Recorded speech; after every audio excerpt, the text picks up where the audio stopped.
Hello, my name is Jason, and welcome back to I Have a Story. Um, Today I'd like to talk about my court date. You've heard my last two videos. I got a court date day after tomorrow, got a court date tomorrow. Well, my court date came today. The court date was because I filed parenting time complaints. I'm going to explain those in my divorce video, which will be coming up here next really soon.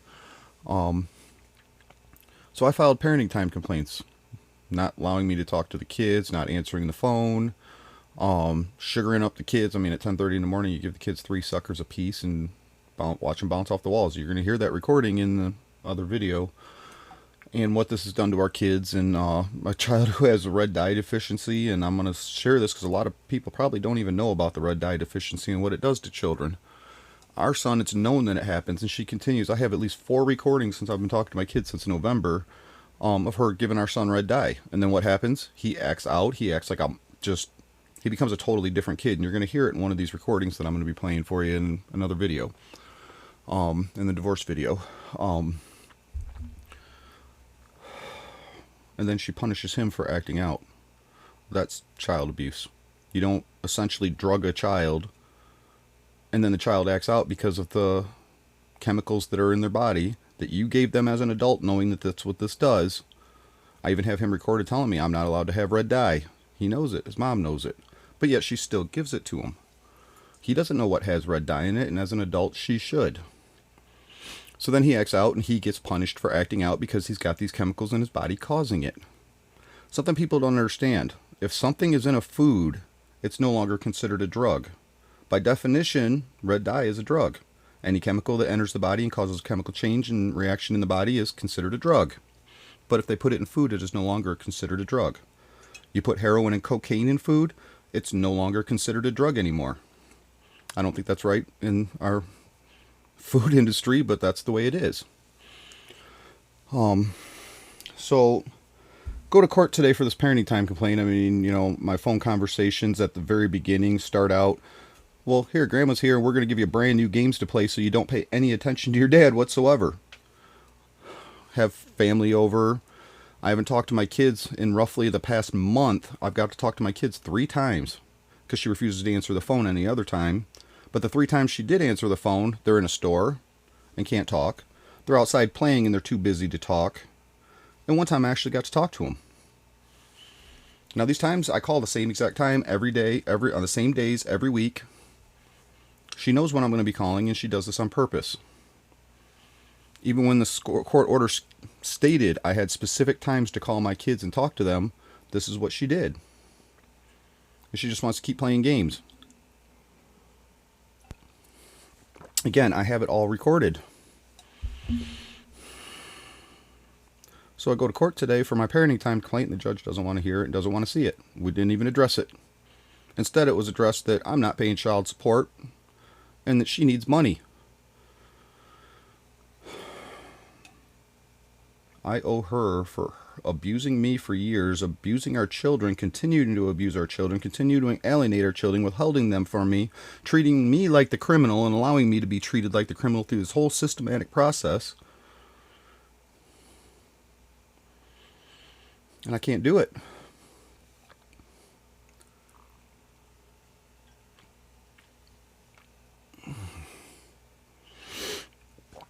So the judge didn't want to hear it, and instead the case turned into, let's talk about how he's not paying for his kids. Now this is a mentality I am so incredibly tired of, and the judge even put it out there today. This is part of the problem, and I mean, he seems like a really good guy. I actually wouldn't even mind going out fishing with him one day and just hang out with him and get to know him. He actually seems like a really good guy, but he has an old school mentality. He even stated it today. He's been on that seat for more than 20 years. He said that today in court. I asked for a mandatory 3 days a week, whatever days. I'll do whatever time works best for her, their mother. I just want a set scheduled time set scheduled time so that we have to maintain communication between me and my children. Once they took that away, and even when it wasn't stated, she wasn't answering the phone and waits till the day of my phone call. Oh, by the way, the kids aren't going to be able to talk to you today when she does communicate about it. Waits till the day of. Well, I've already got plans. I can't cancel a doctor's appointment, change that and this on the day of, when you knew ahead of time that this was taking place. So I told the judge, I usually talk to my kids. He scheduled it for 3 days a week for 15 minutes maximum. Why would you put a maximum time limit to talk to your children? It should have been a 15-minute minimum time limit. But instead he put a maximum time limit on it.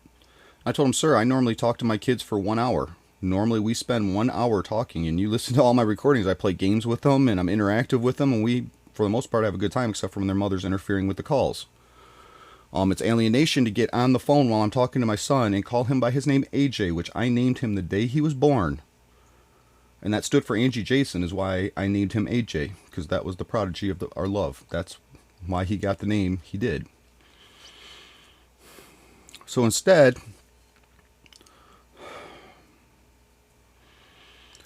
I talking to him on the phone, haven't seen him in months and months and months, and I call him AJ. That's on every documentation, professional documentation throughout his entire life. It's what every single person, every single one, has called him since the day he was born. She runs out the door, takes him with her, and changes his name and forces everybody to you're not allowed to call him AJ anymore. That's child abuse. The kid's already going through enough after you tore his whole life apart. And now you're forcing him to change his name and then screaming at his dad and threatening him. You will not be allowed to talk to him again unless you call him the name that I now named him. That's right. No, it's not. That's not right for a child. 5 years old, that's what she did to him.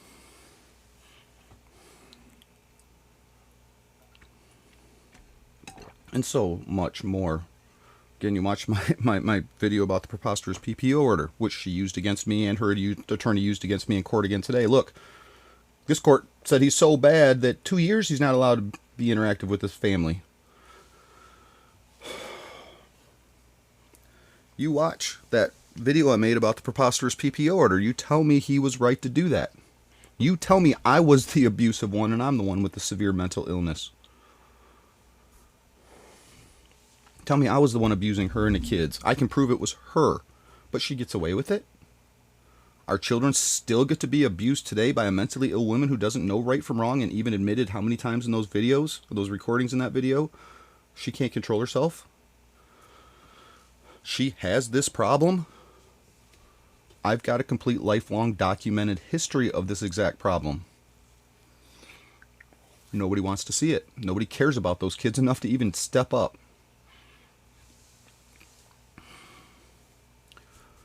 So when I told the judge I normally talk to my kids for an hour and we have typically a good conversation, we're interactive, we play games, we tell jokes. I've got, I'll play recording after recording, although I've already aired enough evidence. I think I've proved my case right there alone, and these videos are taking forever to air the evidence along with it. 4-hour plus video I just did. I think I'm going to break it down into segments and air it in segments, because who cares enough to sit and watch a 4-hour video about somebody's life who's being destroyed and children that are being hurt in the process? I don't know. We'll find out. So when I told the judge that I typically talk to them for an hour and I'd like a minimum of 15 minutes and I'd like to talk to them up to at least an hour, his response was, and this is the old school mentality, again, I don't think he's a bad guy, but this is wrong. Completely wrong.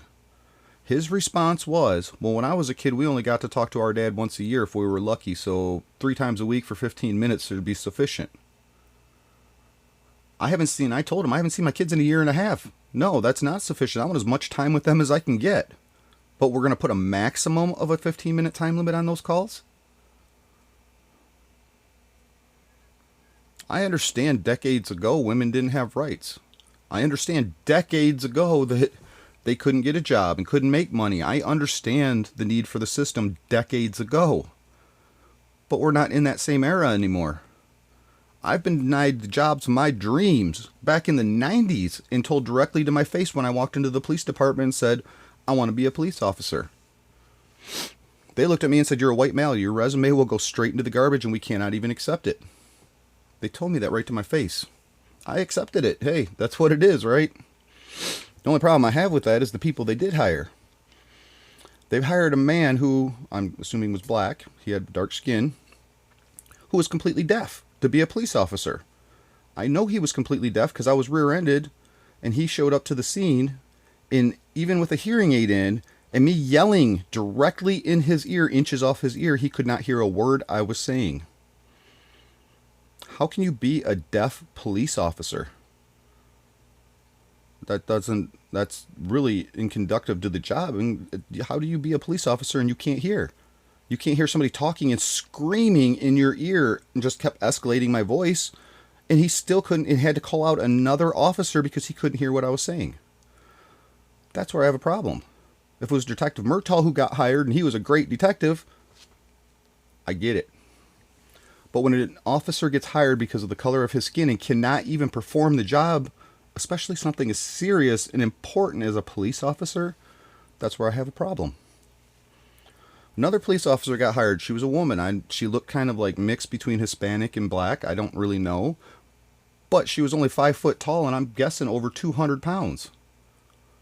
I have to question, can she look down and even see her feet? How is that conclusive to being a police officer? You have to be in shape. You have to be fit. So what did they do? They put her in charge of patrolling the high school. This woman did nothing every day but lean up against a building and just stand there. People are almost kids. 5 times I have dash cam and had it on camera and even complained to the school about it. 5 times parents racing through that parking lot because this is a horrible school. That school was terrible. 5 times in one day, just within the 5-ish minutes that I was going through the line to drop my son off at school, I saw people going the wrong way through the parents, going the wrong way through the parking lot so that they could beat and race everybody so they could get their kid off and get out. But almost hit children 5 times, hitting brakes, tires squealing, flying through the parking lot. And all she does is just sit up against a wall and watch it. I complained to the school. They did nothing about it. She still, as far as I know today, just sits there and leans up against a building and holds a wall up. You should be out there telling them parents, slow down. I'm going to write you tickets. You're going the wrong way through the parking lot and you know it. You're doing it to race traffic and you're almost running over children. Again, I really question too, who came up with the design of this school? The parking lot's terrible.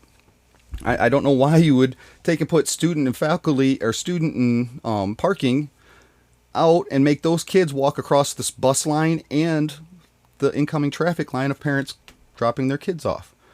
They just built the school a few years ago. They could have designed it totally different so that the high school students who drive to school don't have to cross and walk through all of that chaos to get into the building.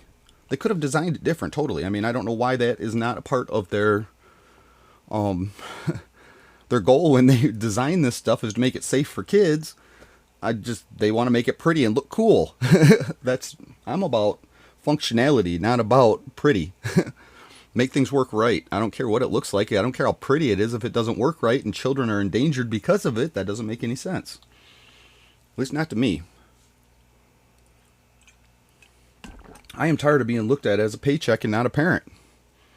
Just because I'm a dad doesn't mean I can't be the best parent you've ever seen. And that is sexual biased. He told me, when I was a kid, I was lucky to talk to my dad once a year. Well, that doesn't have anything to do with me not seeing my kids. I want to see my kids. I can't talk anything about what his dad, his experience, his situation even was. I have no clue. But all I can say is if he's using his own personal experience and what he suffered from, that should not be projected to me. I want to be a parent. I want my kids. I want to at least talk to my kids. But these court systems look at us as you're a man. You don't deserve the right to talk to your kids and be a parent. You just need to go work and make money and pay for them. I owe her for her alienating, abusing, and withholding my children from me and creating all the chaos in my life that she created.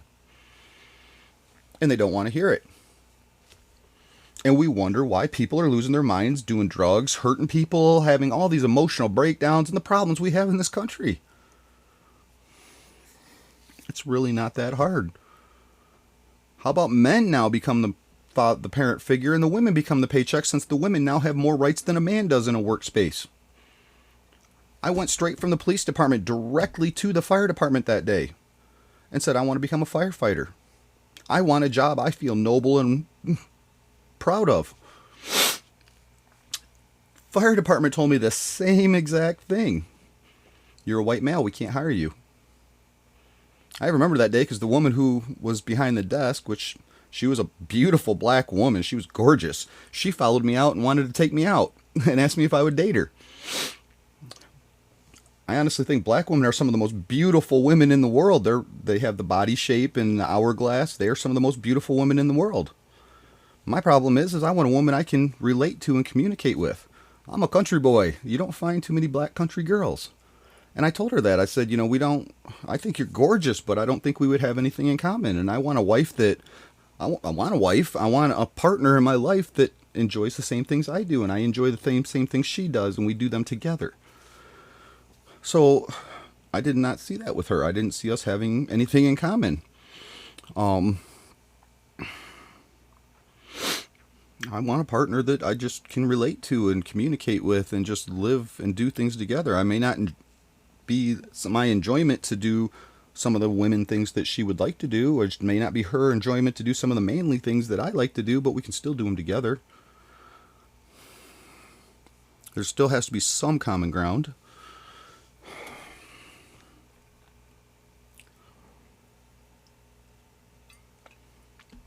And if I found any nationality of woman that was a country girl who was smart, down to earth, and we fell in love, it doesn't matter the color of the skin. I honestly do not like pale white skin either. I have dark skin. I'm German Italian, and especially in the summertime, I tan. And by the end of summers, some summers I spend so much time outside, I almost look like a black male at the end of summer. My grandma always did. She was German, 100. I think she was 100% German.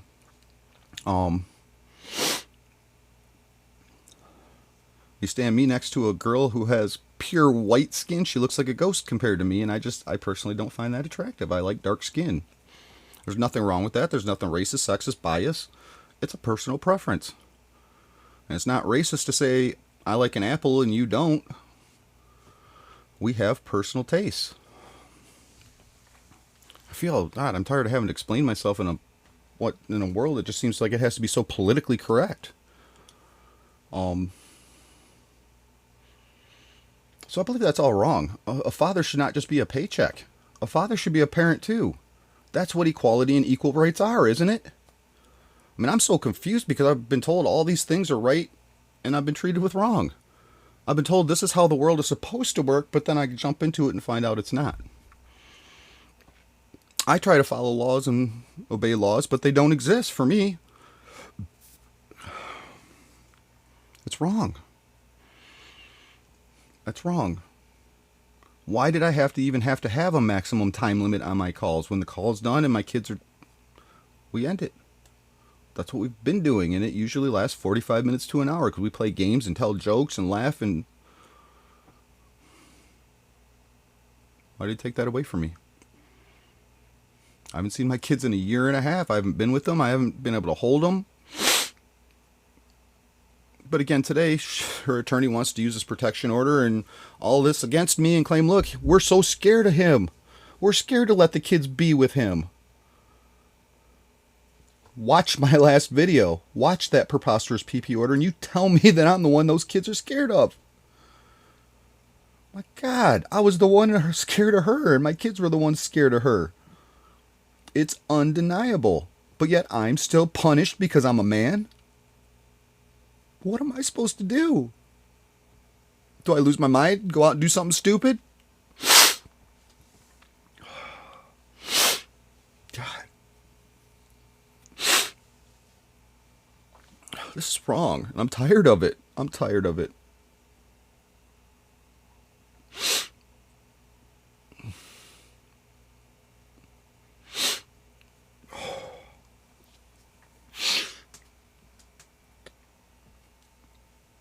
Any racism, sexism, any bias in this country is supposed to be illegal. That's what I was taught. But I've been treated with it my whole life. Used against me my whole life. But I'm not supposed to lose my mind. I'm not supposed to turn to the dark side and become one of those people myself. But that's what they're pushing me to do. And I don't know if I could ever break and become like that. But I'm scared. This needs to stop. That's why we don't do it to begin with. Just like you heard in those recordings to her, or with her in that last video. You just don't do these things to begin with.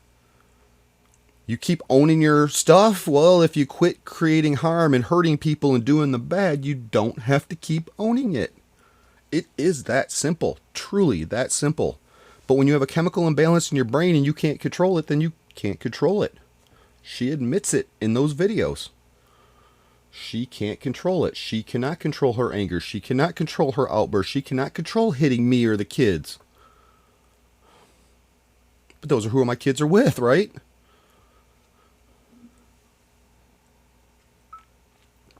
And I'm the one who's the bad person. I've had enough of this. There are many people out there that have had enough of this.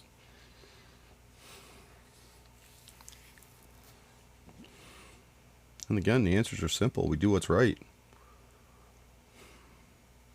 We stop the bias. We stop the alienation. We stop the abuse. That's the whole point of the system.